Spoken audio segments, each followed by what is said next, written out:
Hello,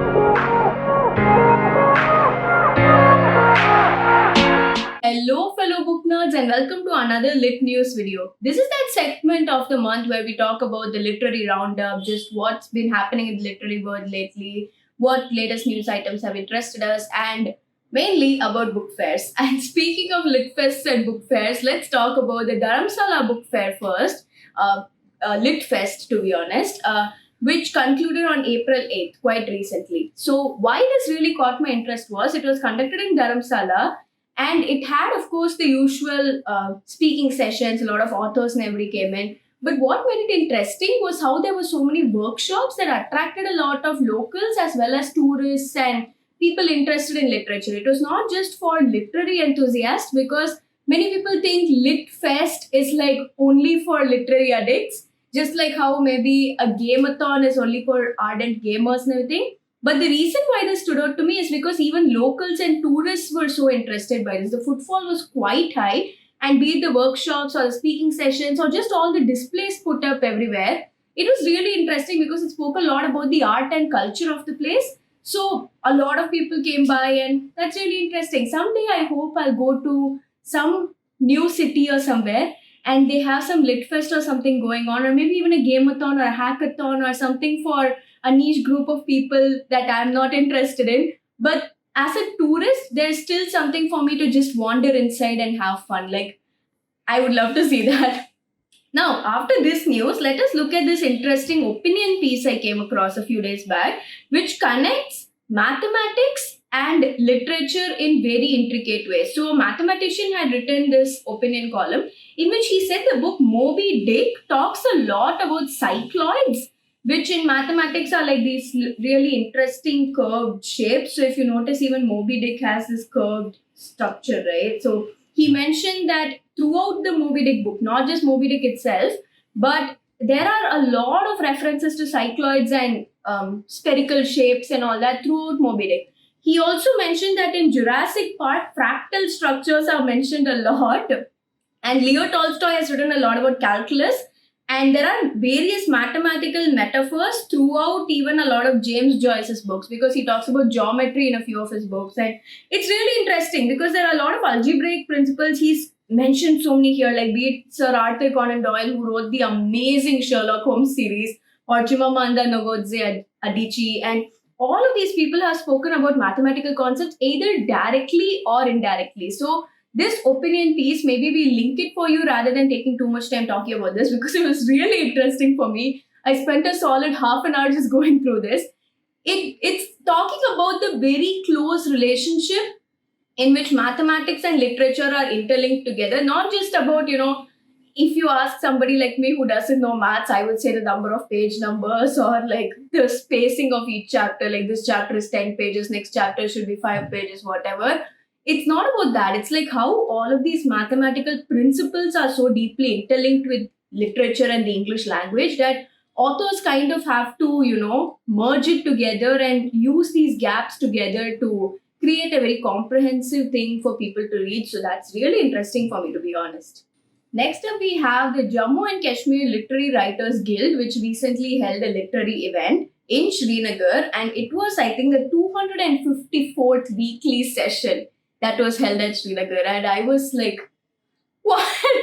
Because the best part about this session, again, like let me just mention a key highlight. It's about how many short stories were conveyed, both in English as well as in Kashmiri, and they were presented by very talented writers. So once again, I think the main focus of these literary events is to talk about the beauty and the significant culture and art of the particular place where it's held. So I really appreciated how apart from English, it's also talking about Kashmiri literature because I have never read Kashmiri literature in my life. I haven't read anything by any Kashmiri authors. I don't know any talented writers from Kashmir. Not saying there aren't any, I just don't know any mostly because of my ignorance.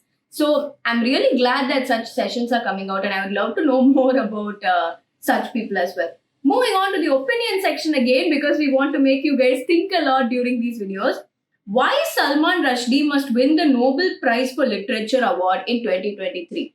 When I read this headline on the Quint, I was like, that's a good question because of course, if you remember recently, not so recently, he had he had been brutally attacked while he was on stage, and he was banned from writing. He went to the hospital. He went through something that nobody in life has to go with. And a lot of his books as well, like Satanic Verses and Midnight's Children at one point, all of them were banned, and people were not allowed to read them because they were very controversial and leaking a lot of personal information and everything. Not personal, but about the world and all that.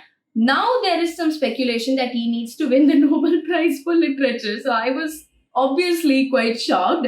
He was attacked on stage, but now people have started sharing opinionated pieces and speculation about how he needs to win the literary prize, because he writes mainly on magical realism, be it with Midnight's Children or any book he has written. Magical realism is something he writes a lot about.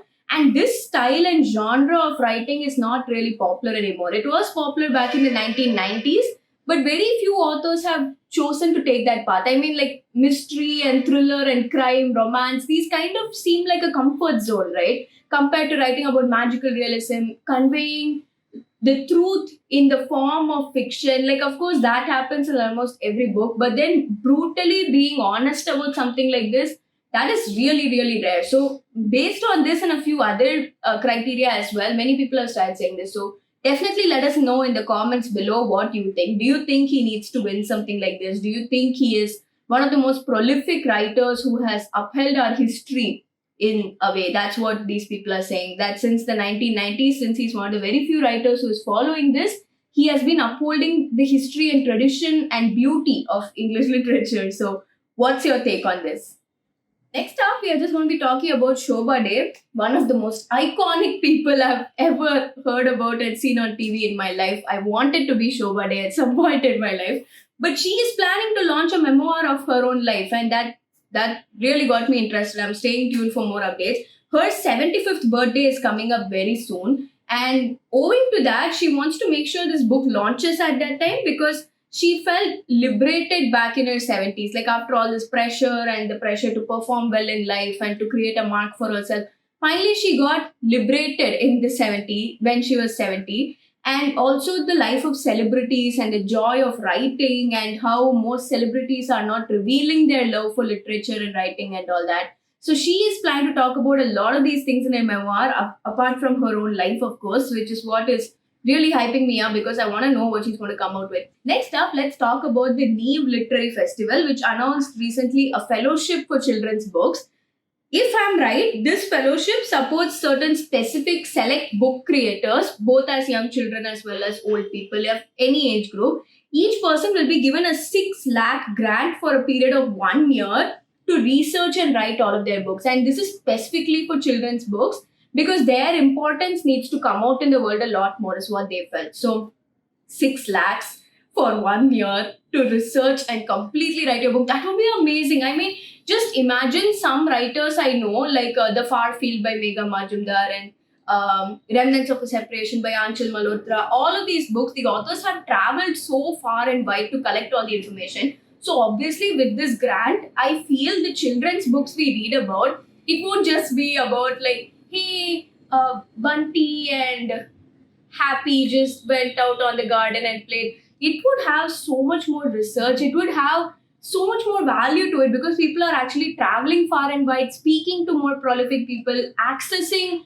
paid research papers and paid documents online. And just imagine the scope that they would have. Even something as simple as using the money to get a library card.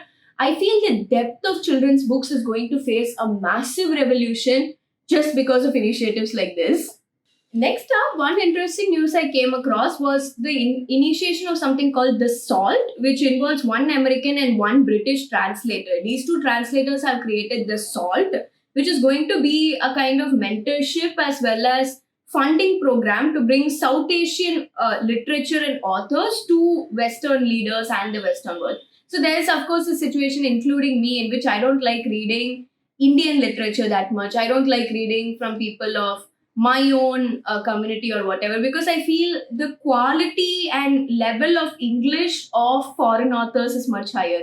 But this is, of course, an unconscious bias that I created, because the initial few Indian writers that I read, the works I read, really hurt my enjoyment of their books. So it's entirely a personal preference. But I guess initiatives like this, where they are mentoring these writers and funding them, and bringing the literary works of such South Asian authors to the Western culture is so important, because that way people can access quality literature, find out more about our culture and what we are doing and what really speaks to us, and not just reading something really mediocre written by a South Asian writer, but something actually quality and really good and further mentored and funded to become even better. I guess that would really impact the way they view us and break this bias for good, hopefully. And finally, the last news we are going to be discussing today is about the MTDC, which is the Maharashtra Tourism Development Corporation. They are going to promote local tourism by setting up a bunch of library projects, which almost every renowned resort in Maharashtra is going to be having this. So every popular MTDC resort is going to be having such a library project, which is going to have everything written by local authors, mainly about tourism, and a lot of prolific writers, authors, poets. All of their works are going to be there. So the main reason this is being done, that too the reason this library is being set up in almost every prominent MTDC resort, is because they want people who visit these resorts, especially tourists. They are the target audience, of course, where they want them to look at the local literature, find out more about the tourism of this place, and get to know the beauty of where they are. Not just about, if you come to Chennai, you go to Marina Beach, or you go to the Lighthouse, or you go to Express Avenue Mall and you have fun. It's not just about that. Imagine the resort you're staying at has a bunch of books written by the locals about the local culture, and mainly about lesser known tourism and the significance behind that. Like, what makes Marina Beach so beautiful? How long has it been here? Like, how long is it expected to go on more? What are the difficulties that people there have faced? Like, what is the significance of this basically? All this should definitely reach the public. And that's why I think the MTDC has done such a good job, because this is so important right now. And with that, this has been quite a long video. We will wrap up right now. I hope you enjoyed this video, and I hope the collection of news this time was a lot more eclectic, and there was more of a blend of opinion pieces and more of current affairs and book fairs, lit news, and events and initiatives like this, and more from a global perspective as well. So do let us know if this approach felt better for you, and if you would like to see more like this in the future. About the opinion pieces we spoke about, be it maths and literature, or about Salman Rushdie winning the Nobel Literary Prize, let us know in the comments below what you think, and let's keep this conversation going, because we really want to. Thanks for watching. Stay tuned for the next one.